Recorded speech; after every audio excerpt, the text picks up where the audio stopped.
Hi, I'm Professor Heidi Newberg, and I'm going to tell you about a new result that's come out of my group. For the first time, we've been able to reconstruct a dwarf galaxy that fell into the Milky Way galaxy billions of years ago, uh, just from looking at a stream of stars that we see in the sky. And this stream of stars is the stars that were ripped from this dwarf galaxy when it was pulled apart by the gravity from the Milky Way. And I have a movie that shows you how that happens. This is a dwarf galaxy, a small galaxy that's in orbit around the Milky Way galaxy. And the Milky Way galaxy is that blue in the center is representing the Milky Way. And as it falls in and it orbits and goes around, stars are pulled off because there's more force close to the galactic center than there is away from it. And so that pulls the galaxy apart. And the ones that are pulled off in the inside orbit go ahead, and the outside orbit get pulled behind. And now the stars from this dwarf galaxy are spread all around the sky. We would see the sky because we're at the sun, which is like here, and when we look up at the sky, we see that all around the sky. And this is a picture of up looking at the sky, and you can see there's a higher density of stars, distant stars in the Milky Way along this stream. That's the stream of the Sagittarius dwarf galaxy, which is what was simulated in the previous movie. It was also discovered, this is the most prominent tidal stream that stars ripped from a dwarf galaxy that are in the sky, but there's another stream over here. And this stream was found in 2007 by Vasily Belyakurov et al. And no progenitor, no dwarf galaxy has ever been found that's associated with this stream. And so we think that this stream is left from a dwarf galaxy that completely disrupted. It was completely pulled apart. It doesn't exist anymore. And so it was named the orphan stream because it doesn't have a parent that created it. In 2018, a stream of stars was found in the south part of the Milky Way. The orphan stream was found in the north.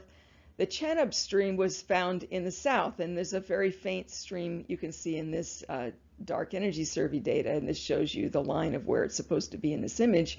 And they didn't know at the time that they named it that it was part of the same stream as the orphan stream, but when it was discovered that they were the same, we've now hyphenated the name, and now it's called the Orphan-Chenab stream because it was named two different things by two different groups.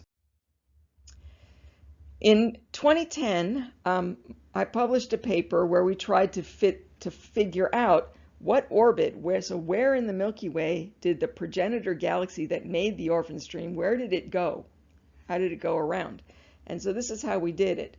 We said, you look up in the sky, here's some data from the Sloan Digital Sky Survey. It tells you the density of stars that are at the distance of the orphan stream. And you can see, here's the orphan stream, this is the Sagittarius stream. This is the orphan stream going across here, and you can draw a line saying this is the position of the stream in the sky. And then you take the stream stars from this part of the sky, and you measure their distances, and you can say, okay, here are the distances to the stream, so we can map out in space where the stars in this tidal stream are.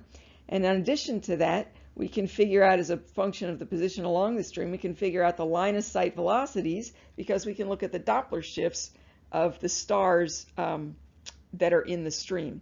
And of course, if the Doppler shift says that if the star is moving towards you, you're going to get slightly shorter wavelength light, and if it's moving away from you, you have a slightly longer wavelength light. We're able to measure that, and we get the velocities. And from that information, we're able to fit in orbit. So how do you fit in orbit to this? Well, if you have the gravity from the Milky Way, you know the gravitational field, you have some model for what seems to work for all the stars we see in the Milky Way, and you put a star in a position and with a particular velocity, that will determine, just knowing the gravitational field, where it is and the velocity it has, will tell you where it's going to go in all future times. You can just run a simulation and show where that's going to be in all future times. And so that line through the galaxy of where it's going to be at all future times is called the orbit. And so we try a whole bunch of positions and velocities and try to get that orbit line to go through all the data. And here's a plot in X, Y, and Z It's a galactic coordinate system. It doesn't really matter what it is, but there's stars in the sky, or these asterisks, and then we found a line that went straight through all those points. And so that was a way to fit for the orbit of the dwarf galaxy that fell in and made those stars. It's a not exact, but it's a pretty good match to what the orphan stream's progenitor would have done. But then I had this idea. That we could determine the properties of the dwarf galaxy by looking at other things about the stream, not the parts that we fit to do the orbit, but to look at the density of stars. Because we always thought that the fat streams were from massive galaxies, and if they were spread out along a lot along the sky, that would be a low mass galaxy. And so we tried that. You imagine taking a dwarf galaxy and throwing it into a Milky Way galaxy and watching it orbit around and disrupt, and then you can try to look at the density of stars along the stream, which we have plotted up here, more stars in this location, and so this location is going to correspond to this, where we look up in the sky and we see lots of stars. So if we make this picture of what it would look like from the simulation, and then we make the density of stars along the stream, then we could compare that with the density of stars along a real stream and try to find a simulation that matched the actual data. This is a simulation that was created by my graduate student Eric Mendelson, and Eric said, oh, here we go, here's a dwarf galaxy, it's going around the Milky Way and it's disrupting, and it's trying to match the data which was represented in red. That try was too wide, so we're going to try a smaller dwarf galaxy and see if that works.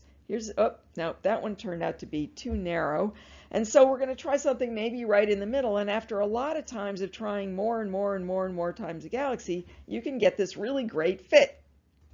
And that's what we're trying to do. We brute force, right? We try a whole bunch of different properties for the dwarf galaxy. We run that around, see what would happen if that was the kind of galaxy that fell in, and see if we can get it to match the data. But in order to do this, it takes tens of thousands or 100,000 of different simulations of that dwarf galaxy going around the Milky Way. And so we have this volunteer supercomputer called Milky Way at Home. And at any given time, 20,000 people all over the world are donating their computers that they're not using whenever they're not using it. We let them use it when they're going to use it, but if they're not using it, they let us use it to run our simulations.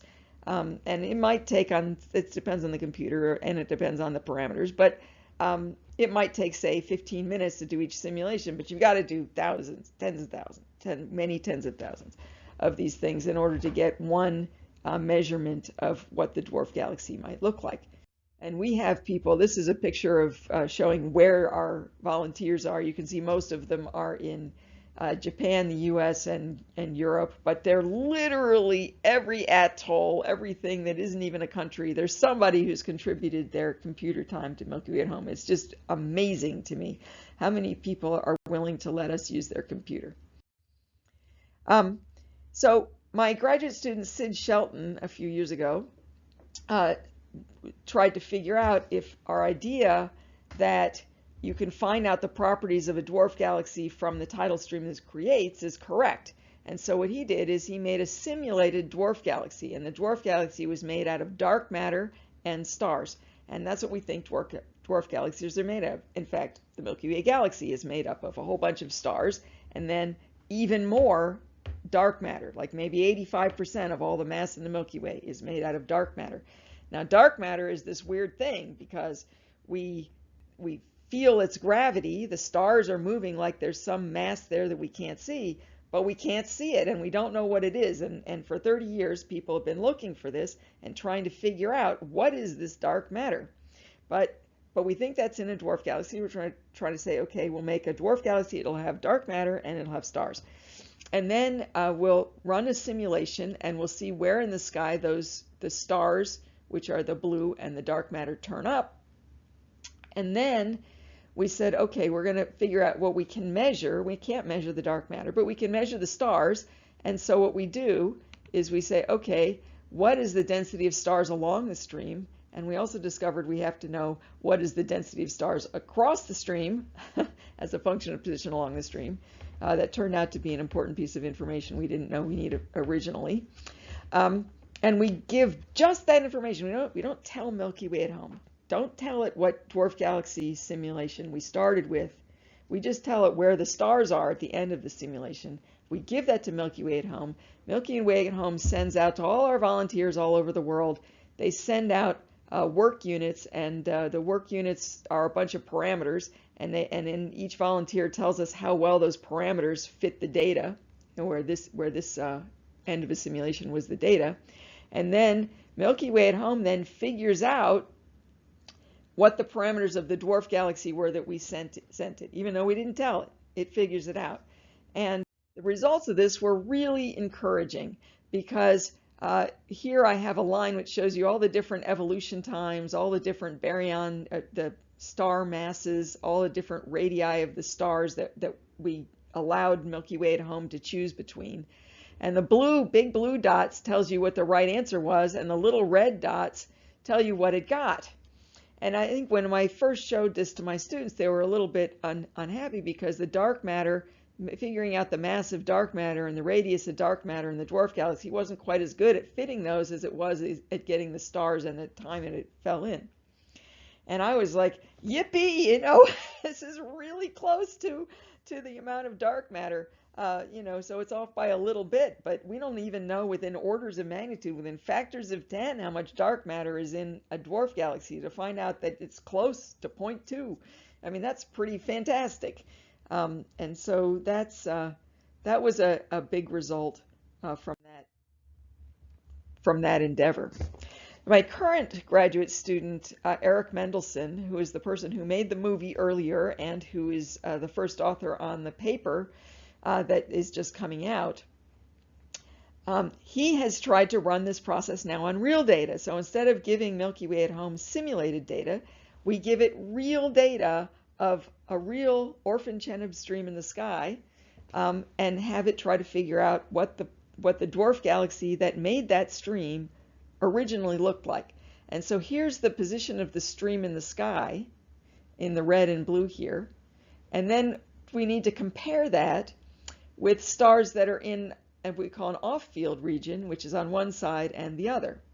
And so we count up all how many stars there are as a function of position along this stream that are at the right distance to be part of the Orphan-Chenab stream. And so if you look on the stream, you get this red histogram, that red distribution of stars.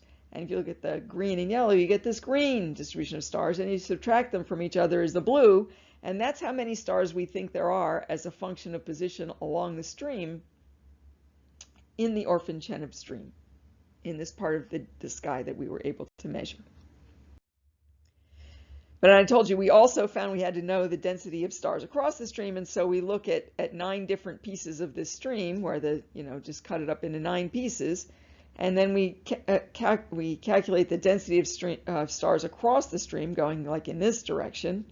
And for each of these pieces, we fit a background and then a Gaussian, which has a particular width, and we measure that width, and we say the width of the Gaussian that fits that density distribution is the width of the stream.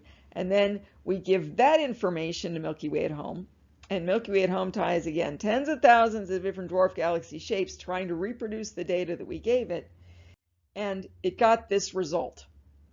So here's the best fit simulation, showing you x, y, and z coordinates again. The red shows you where the stars from that progenitor dwarf galaxy got spread across the sky, and the purple shows you where the dark matter went. And you can see that they don't exactly follow the same place in the sky, because the dark matter started out in a much fluffier, bigger distribution, and the stars started out closer to the center of the dwarf galaxy. That was the best fit. That's what it wanted to do. And it's showing us that the stars have information, even though you can't see the dark matter, the stars have information about where that dark matter was originally, that in the galaxy that made this big stream of stars. And so our result says that the dwarf galaxy fell in about 3.5 billion years ago. So a long time. Fell in a long time ago. The mass of the stars in that galaxy is about 3 times 10 to the 5th, or 300,000 times the mass of the sun. And then the scale radius of the stars was about 200 parsecs. Okay, it also fit the dark matter. It's not quite as accurate, but it's, we hope it's not too bad. The mass of the dark matter was about 2 times 10 to the 7th times as big as the Milky Way, so like 20 million times more than the mass of the sun. And the scale radius is bigger. It's like not quite 4 times bigger radius of dark matter than there was from the stars in that original dwarf galaxy. Now, these numbers were not too surprising. The mass of the stars was actually easier to fit without the simulation than the dark matter, so that was pretty close to previous estimates. There hasn't been an estimate of the scale radius, but these scale radii seem kind of reasonable and like what we would expect. The thing that was not expected is the mass of the dark matter was almost 10 times smaller than we thought it was going to be, just based on looking at the measured masses of dwarf galaxies that we see in the Milky Way today. And to show you that, here is a graph of, it's from a Nature paper in 2008 by Stragari et al. And it shows you a whole bunch of very faint dwarf galaxies, and then these are the brighter classical dwarf galaxies that are in orbit around the Milky Way today. These are not disrupted, they're still there. These are the ones before they turn into streams sometime later on. And so these are the dwarf galaxies, and they've plotted the mass within 300 parsecs, within some volume around the center of the dwarf galaxy, as a function of how bright it is. So these are the very bright ones, those are the very dim ones. And you can see that it doesn't seem to matter how bright the dwarf galaxy is. You find the same mass within 300 parsecs. And so you take our measurement for the progenitor of the Orphan-Chenab stream, and it sits down here like a factor of 10. This is on a log scale, so it's like a factor of 10 lower than all of these other galaxies that have been measured. And so that's interesting. And it leads you to ask the following questions. Can dwarf galaxies have smaller masses than we think they can? Are the mass measurements of ultrafaint galaxies that we see in the galaxy today, are they wrong and they really should be lower? And that's actually a big deal because people are trying to figure out what the dark matter is when indirect detection experiments are targeting these dwarf galaxies and using the expected density of dark matter in them to figure out properties of dark matter from their not finding anything in any of their experiments. And so these experiments, if it turns out those masses are not right, would have to correct their information that they have about dark matter itself. It also makes you wonder, are the dwarf galaxies that are not disrupted today, the ones that are still here, different? In fact, maybe they're correct masses, but they're different from the dwarf galaxies that fell in 3.5 billion years ago and made the Orphan-Chenab stream. Maybe those were smaller than the ones that we see today. And so these are the things that we think about when we see the result that we got. But the reason we're soft pedaling it, and the reason that we didn't put that as the first thing, on the result for what we've discovered, is that we are still trying to figure out if there's a systematic error, if there's some kind of error in the amount of dark matter from our method, because this is, again, the first time anyone has ever tried to do this. And so we would like to do some tests to figure out if there's a way to make this galaxy more massive and be like the ones that we see today. And in particular, here's a problem that we're trying to solve. This is the position of stars in the Orphan stream today. Here's a simulation done by Dennis Urkel, who wrote a paper in 2019 about this, of the Orphan stream being made. And here is the Large Magellanic Cloud. The Large Magellanic Cloud is a much more massive galaxy, sort of a dwarf galaxy, but it's a very big dwarf galaxy that's coming in next to the Milky Way right now. And you can see how it has taken the stars in the simulated stream and moved them away from the original orbit of the progenitor around the Milky Way. And that's that's the effect of the Large Magellanic Cloud's gravity on this stream. And that's not something that we took into account when we did our measurement of the Orphan-Chenab stream Progenitor. Now we're hoping that that's not a big deal because we mostly took our data from over here in the northern hemisphere where it matches. But we would like to check that, and so that's the next thing that my students are working on, is to try to figure out how much does this problem and other problems like it affect our measurement. In the long term, I have this dream that we will run Milky Way at home on a whole bunch of dwarf galaxies. We'll have a whole bunch of dwarf galaxies that are disrupting in the halo of the Milky Way. We will try to match them to a whole bunch of tidal streams that have been discovered in the halo of the Milky Way, and we will try to fit not just the properties of each of those dwarf galaxies before they fell in, but also fit the orbits that they're going on at the same time. So we have to use that other information that's used to fit orbits, and also to fit the gravitational field of the Milky Way galaxy. And if we can do that, that's a big deal, because then that tells us where dark matter is in the Milky Way, because the dark matter is the primary thing that's making the gravity that we see in the Milky Way. And since we have not been successful in 30 years of looking for dark matter directly, and even looking for dark matter indirectly in dwarf galaxies and this galactic center and other places that we might look at it with indirect detection techniques, and the only way we know anything about this dark matter, which is much more common even than ordinary matter that we're aware of in our everyday lives, the only way we know anything about it is how it affects the motions of stars, like the stars in these tidal streams. And so I would like to be able to use these tidal streams to figure out where the dark matter is, and by figuring out where the dark matter is, maybe we can use that to try to understand what the dark matter is, how it interacts with matter, how it interacts with itself, and so because that determines what its density would be like in the Milky Way, and to figure out where we should be targeting our searches to look for this dark matter. But this is just the first step to doing that.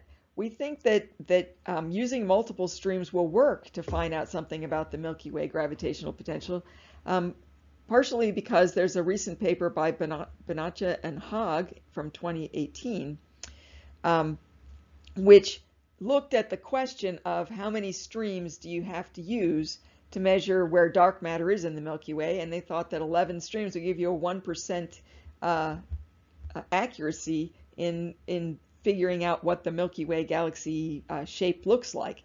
And so this is, again, a first step, and not the whole story, but it is promising that we should be able to use this kind of information to find out about the locations of dark matter. And so just to sum that up, for the first time, we've measured dark matter in a progenitor dwarf galaxy that no longer exists. All that is left is the stream of stars in the sky that is what all the stars that used to be in that dwarf galaxy, and they're now spread everywhere. And this is a big step towards determining where dark matter is located in the Milky Way.